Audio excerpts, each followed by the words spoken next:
Welcome to Constellations, the podcast from Kratos, where industry leaders share their thoughts and experience on the future of space business, policy, and opportunity. If you like Constellations, please support us by giving a rating and review on iTunes. And don't forget to share this podcast online to help our community grow.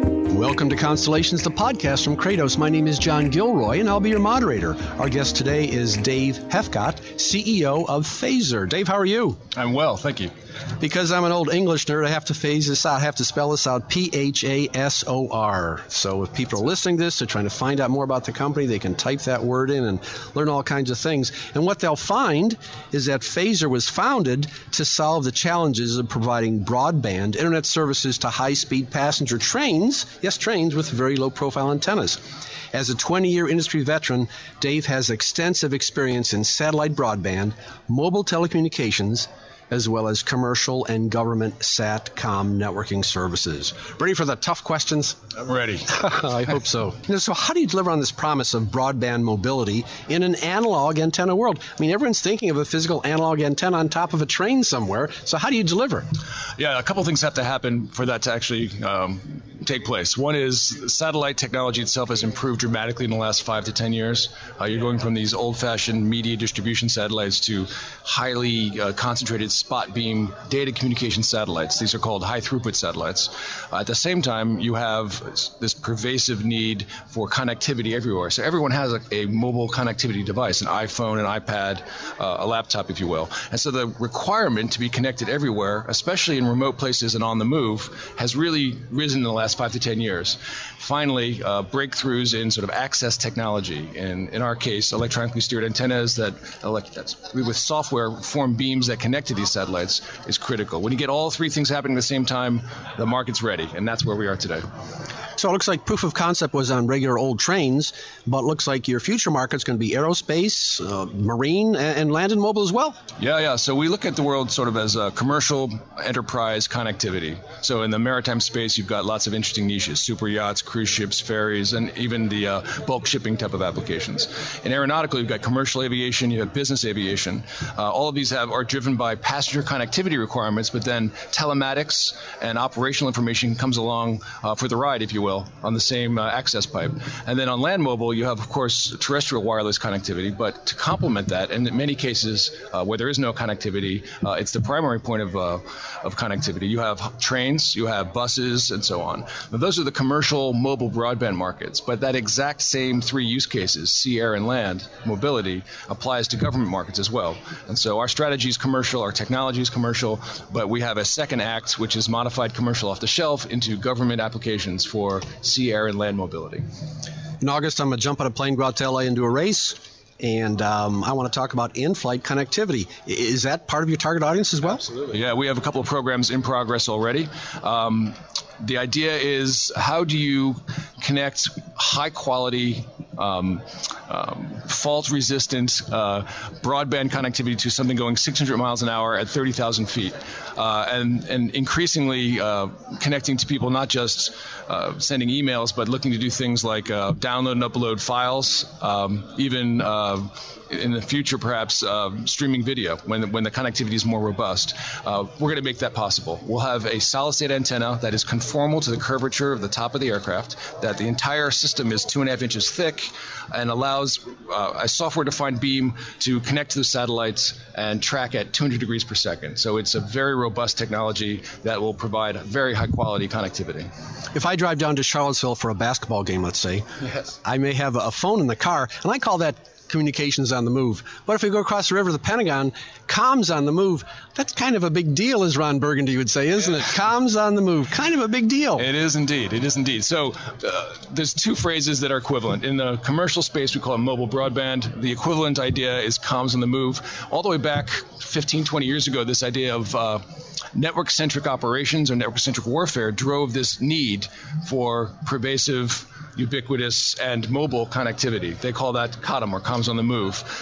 That can be narrowband, it can be voice communications, it can be kilobit data networks, it can be positioning data, but increasingly, with the applications that are being shared, the increasing requirement for video conferencing and all kinds of other broadband enabling applications, the pipes have to be bigger. And so comms on the move in a defense and government communications space is a really interesting and robust market that we are really just getting the tip of the iceberg on today. I can envision in the next 5 years, 10 to 20 megabits uplink and downlink to moving land vehicles. You could imagine a convoy of land vehicles all in a secure Wi-Fi bubble, all connected to the same link going 60 miles an hour flat out through the desert somewhere. Or for that matter, a boat, in the middle of the ocean, or a carrier group in the middle of the ocean. It can be anything like that. UAVs are another big driver of bandwidth requirement that's on the move, and only satellite can really satisfy that need. So there's lots of analogous government and defense applications to our core initial market of commercial. I do a lot of work on Google and Google Trends, and I'm sure if we looked at satellite phrases or trends in the last let's say 8 months, 10 years, something like that, you'd see high throughput satellites, low Earth orbit, and medium Earth orbit, and LEO and MEO. So which ones do you work with? So our technology interoperates and works with all of the above.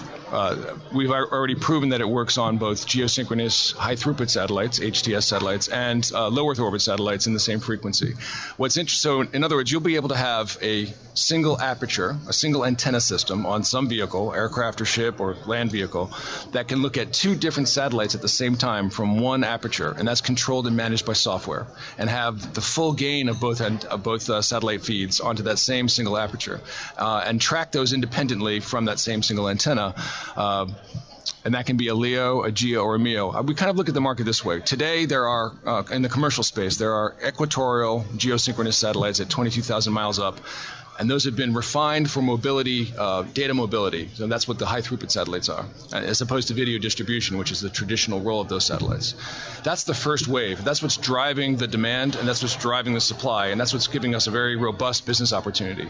The second wave, which is in development right now and really won't be fully deployed for the next 3 to 5 years, are these non-geosynchronous satellites, these LEOs, or low Earth orbit satellites, and MEOs, or mid-Earth orbit satellites. That's an overlay. That's a second wave of opportunity for us. That'll provide lower latency in some cases, polar coverage in some cases, and will give a lot more options to network service providers as to which satellite assets they need for the best use.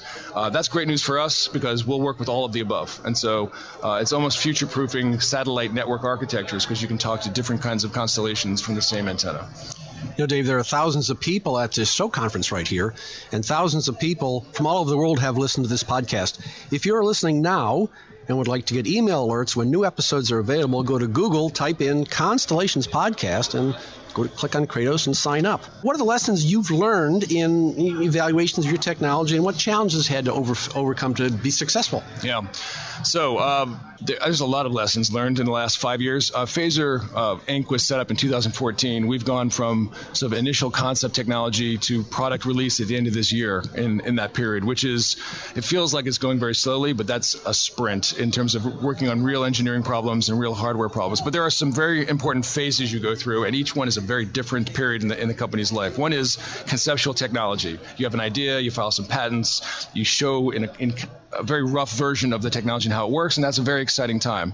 The second is working, functioning system prototype, and that's a whole different set of challenges. You have to get through that. You have to make sure the thing is robust, that it works in all the different environments that you're thinking of operating in.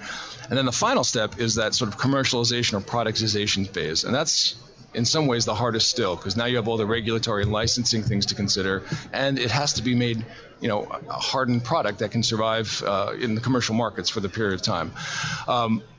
The lessons learned that come to mind immediately are that each of these phases is unique. Each one is difficult, but all of it requires really high talented engineering. I wish that technology would evolve at the speed of thought like it does in movies. It takes time. It takes a lot of people working very hard.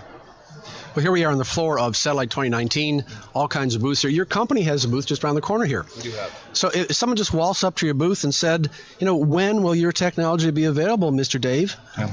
So that's the question to you. Yeah. Well, we're actually testing it right now. So in a sense, it's already available, but we'll commercially release our first products at the end of the year or at the latest early Q1, really depending on the various test beds we're in right now. Our products will be released. We have 3 technology releases over the next 5 years. And they'll be released into markets as maritime and land mobility first, and then aeronautical roughly 9 months to a year afterwards. That's largely due to the certification requirements from the FAA to get a technology made airworthy to put on an aircraft. Manufacturing is not a very sexy topic. It's not something that gets you in the front page of Forbes or something, but people in this town think manufacturing of satellite devices is very crucial, and they look at supply chain management. So where are your products going to be manufactured, and what have you done to reassure the people in the Pentagon who may be considering your products that, no, we have good hardware and there's no problems with it all?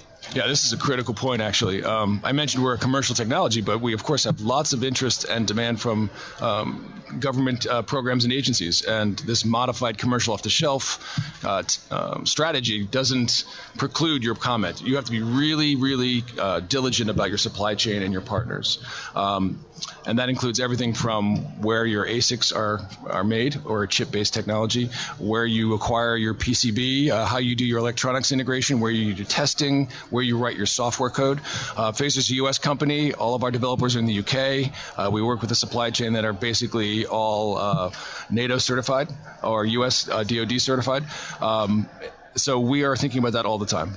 There's a company called Mocana. Have you ever heard of this company? They deal with encryption and specific manufactured devices. And 10 years ago, you'd never think there'd be a problem. But if you have something on your system that may not have been manufactured in the United States, I think it's a concern. Yeah. And an increasing concern. We have a supply chain traceability requirement just for the aeronautical industry anyway. So we're going through that very rigorous process for commercial markets. It's just a benefit to have that available for government markets as well. Well, if you look at the satellite world, the space world, there's a lot of new people moving in and a lot of companies growing. And one of the challenges is just hiring people.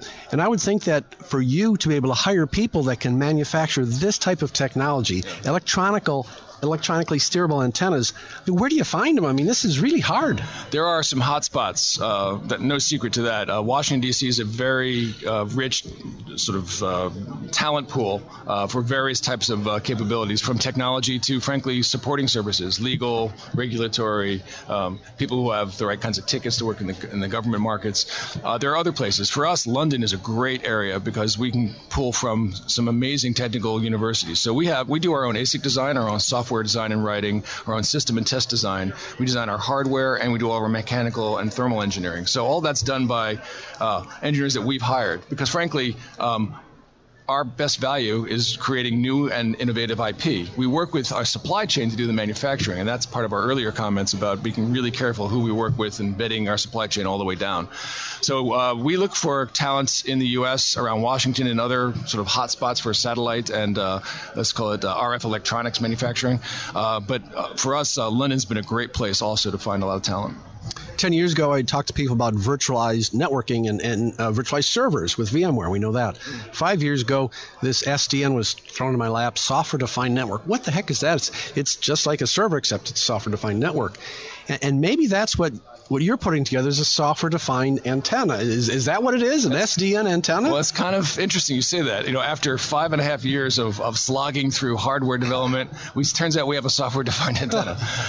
You have to do the hardware work first, and then you can get all of the agility and control that software brings to that. So when you have a solid-state electronically steered antenna, you have to know how to form a beam, point it somewhere, acquire a signal, and maintain that lock and track that signal.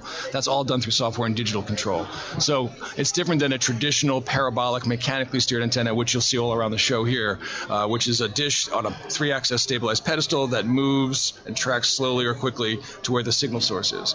It's a move from mechanical and analog to software-defined and digital, like many other things in the software world. In the communications world. So the satellite communications is really moving forward the way other more traditional telecoms have moved forward in the past 5 years.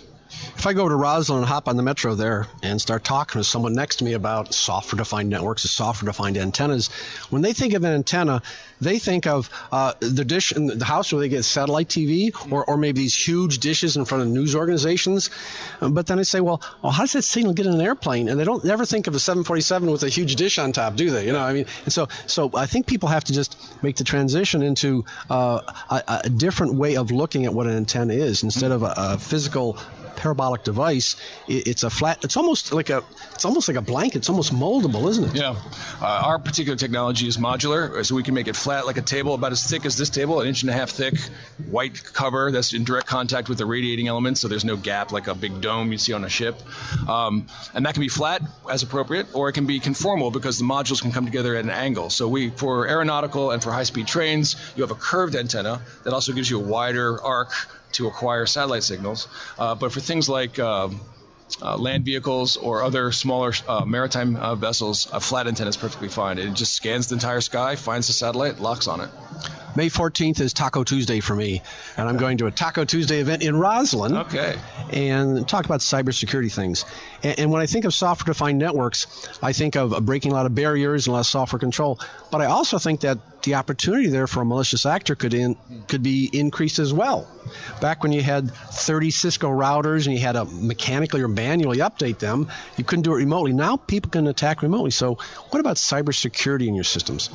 So yeah, our system's closed, so it would be very difficult to hack the actual antenna itself, but we provide access for networks, and so really the consideration for the network service provider is how secure of a network can I provide, and how can I, counter any potential, unwanted intrusion. And that has to, in commercial markets, that's a big deal. In government networks, of course, that's a huge deal. They often do it through various techniques in ComSec or transec, meaning encryption on the data link for the communications packets, or encryption on the communications link itself. So there are various well-known techniques to secure a communications link on any kind of a satellite communications network. Your website talks about no moving parts. And from a mechanical perspective, I love no moving parts. That's great. And so is that a typical question that you have when someone walks up to you at the trade show and goes, well, let me wrap my head around this. So this is a software-defined antenna. So software is going to control what signal I'm going to pick up. And is that the differentiator? Is that a question people have about just having no moving parts? It just seems very hard to understand. So there's a couple of different sort of value drivers, and it depends on almost which use case you're talking about. For example, super yachts, and that's an important market for us, although it's a small market, really care about aesthetics and performance. And so performance has to do with how robust the antenna is itself, and no moving parts means it doesn't break down as much as a mechanical antenna. But aesthetics, a low-profile antenna that's designed into the superstructure of this yacht is preferable to these giant domes that are sitting up on masts or on the decks of the ship. They hate those things. They call them mushroom farms. In the case of like cruise ships, for example, they have these massive 2.4-meter domed antennas, and they're running out of places to put antennas. In the old days, 2002, if you got a megabit on and off of a cruise ship, you are doing great.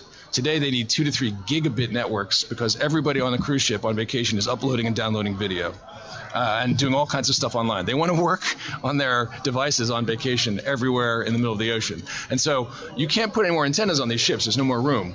But if you have a distributed series of flat electronically steered antennas, you have a lot more surface area, and also you solve the mechanical reliability issue and you solve the aesthetics issue. So it depends on which market. For certain other applications, like aeronautical, it's low drag. If you have a 2-inch high antenna that's lighter weight than a mechanical one, you've reduced the drag weight of the aircraft. You have better fuel savings in addition to having a better and performing antenna. So it really depends on which aspects of the no moving parts or low profile is appealing to you. I'll have to make them over the list of friends of mine with super yachts. It's probably 40 or 50 people, and say, hey, got that mushroom thing on your cabin? I have no idea what we had a cabin super yacht. Wow. Last year we did a whole show on interference. It was a big deal, and it still is a big deal. Satellite interference continues to be a challenge to mobile connectivity. So what about ESAs from this RF interference standpoint? Yeah, that's a great question. So there's a couple of things. One is how accurately and how quickly can you beamform? There are regulations about how small, how tight the beam has to be, FCC and ITU regulations. So you have to be compliant to the FCC mask, for example. So some antennas aren't. They're sloppy, and they interfere with adjacent satellites or adjacent transponders on satellites. That's a problem. That's an antenna design problem. And the other point is you can have satellites nearby that are interfering with you. So what do you do to mitigate that? In other words, there's no fault of your satellite or your antenna. It's the adjacent satellites interfering. So with a software-defined antenna like ours, we can actually null interfering signals that are adjacent to our primary link. In other words, we can, through software, cancel out the signal that's interfering adjacent to our signal. And so you can't do that with a parabolic antenna. That's another example of how it's just a step function change in terms of thinking about what antennas can and can't do. So the ability to null adjacent satellite interference is a unique value proposition that a company like Phasor can bring. Yeah, because of software. It allows you to do that. That's great. Right. We have a 2-minute drill coming up here, just a couple minutes left here. When you look down the road 4 or 5 years and see where this whole business is evolving, what kind of changes do you see, and what role do you think your company is going to play in this big, huge, massive change in the world of satellites and space? It's really an exciting time. I've been in satellite communications now for almost 20 years, and this is a very unique, the last 4 or 5 years have been very exciting, but we're really at the beginning of it. I kind of described earlier 2 waves. The current wave of data mobility and comms on the move, or mobile broadband with traditional satellites, is really exciting. We'll be very busy with that for the next 3 or 4 years. What's going to change dramatically for everybody is when some of these, maybe all of these low Earth orbit constellations come online. The amount of capacity, the coverage, the optionality it gives service providers and fleet operators is going to be completely transformational. The cost per bit per hertz is going to crash. The adoption rate of comms on the move or mobility will go through the roof. The coverage areas will be complete. You'll have pole-to-pole coverage and around the equator. It's going to be a very different environment than today. You have to ration bandwidth and you have to sort of make compromises as to where you can connect and where you can't. That world is exciting, and that's what we're playing towards. And that's the second wave after this one we're currently in. It's going to be a really interesting time. Yeah, and I hope to be here and talk about it, maybe interview you in 5 years, and you'll say, well, I never expected it to be this flexible and portable. Yeah. It's incredible. Dave, unfortunately, here we're running out of time. I'd like to thank our guest, Dave Helfgott, CEO of Phasor. Thank you very much. Thanks for listening to Constellations, the podcast from Kratos. If you like this interview, please subscribe, tell a friend, and give us a review.